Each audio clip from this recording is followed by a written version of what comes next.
The front row guys are working well together, straight from the drop of the green.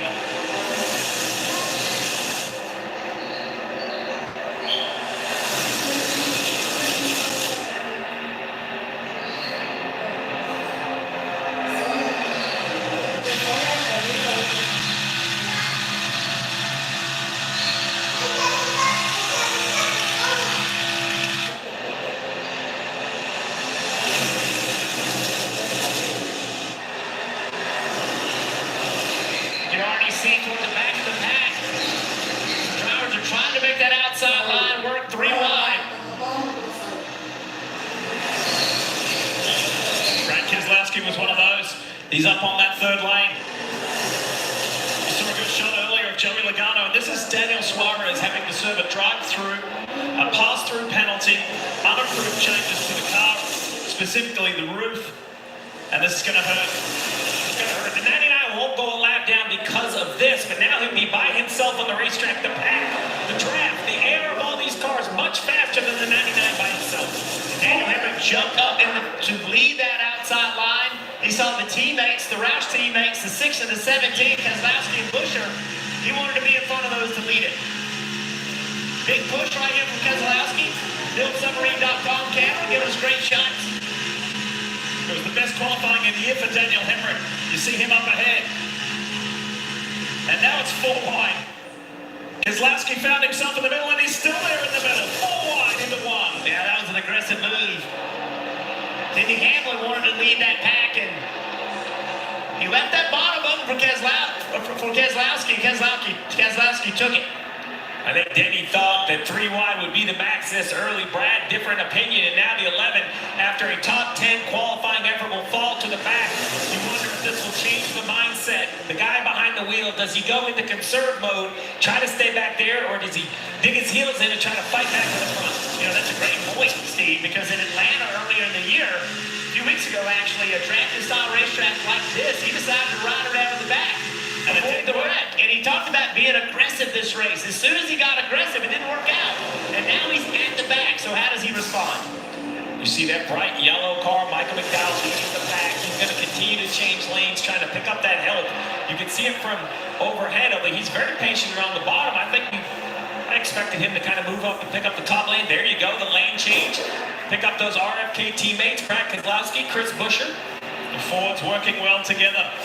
Ryan Preece, the 4th one in line in that Wonderbread car. The inside lane is not together at all. Look at the gap in between the cars on the inside line versus how much tighter they are on the middle and the outside. That makes it much less efficient. You lose speed with gap. The air is so violent around these race cars. If something catches your eye, it could be the flaps on the hood. As we ride on board with Joey Logano with the Coca-Cola onboard camera, you go down the interstate and roll down just one window, and you hear that air bumping around inside the car. Now imagine 3 times the speed, 3 times the air pressure. That pressure can get under the hood. You see those flaps start to open. Always catches my attention. You're in there on the left side of the 8. Kyle Busch, the hood flap, flying open. Busch with a great qualifying yesterday, and his RCR teammate Austin Dillon, both in the top 10. They went to the 2nd round of qualifying. Gilliland's on that low inside line. He's got Logano right behind him. 4 Fords working the top line, and Michael McDowell leads that pack. The Toyota on board, Tyler Reddick. Last week in Kansas did not work out the way that the 2311 driver, the regular season champ, wanted. Yeah, won this race in the spring, looking for a repeat performance to make up for that race. You mentioned that Kansas performance, subpar for Reddick. That inside lane does not look very good right now. I've seen a lot of drivers in it start looking to find a place to get to the middle.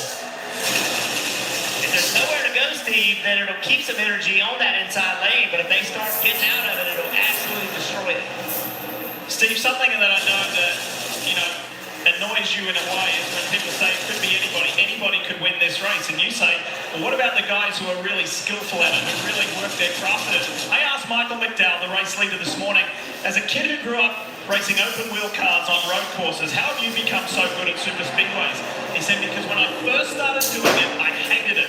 Going 3 and 4 wide just didn't feel natural to me. So I went back, and I studied those guys who were good at it. He said, because I don't believe that anybody can win either. So I made myself get good at it. Everyone has the opportunity to win, and the results are nearly impossible to predict. But don't confuse that with the lack of talent it requires. These are the most talented stock car drivers in the world, and at this discipline, specifically here, there are a few that absolutely stand out. Take Burns, what you got? Lee, we saw that early shuffle that took Denny Hamlin from an 8th place starting spot to the very back of the pack. There he is now, riding around in the back, and it makes you wonder if the driver thought this was okay, if this was something that he did or didn't intend to do, if he was just dropping back on his own. Here's what he had to say.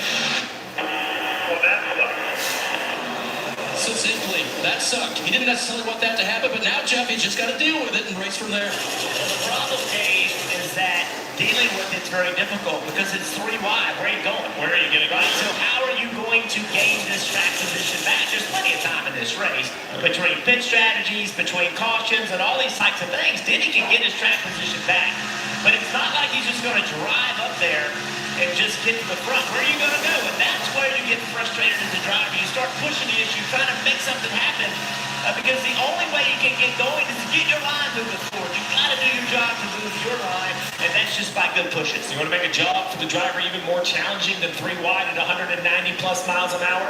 The first stage, 60 laps.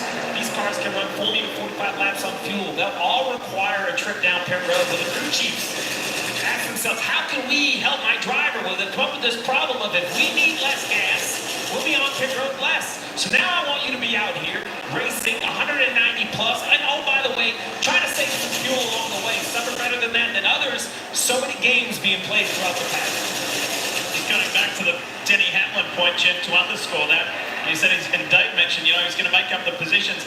Well, he's down 29 places from where he started. So some work to do for the 11th. It's the front row motorsport Fords out in front along with the RFK Racing Fords. It's the Blue Oval boys at the moment.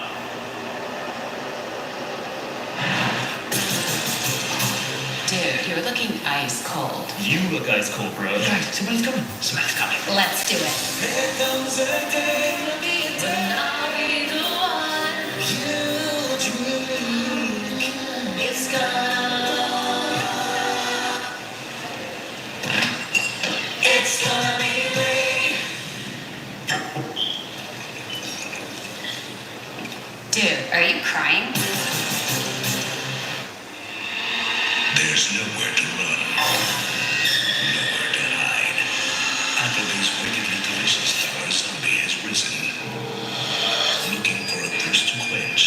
Take a sip if you dare. Looking for a little trouble? You like watching things get broken? Like barriers? Glass ceilings? And records.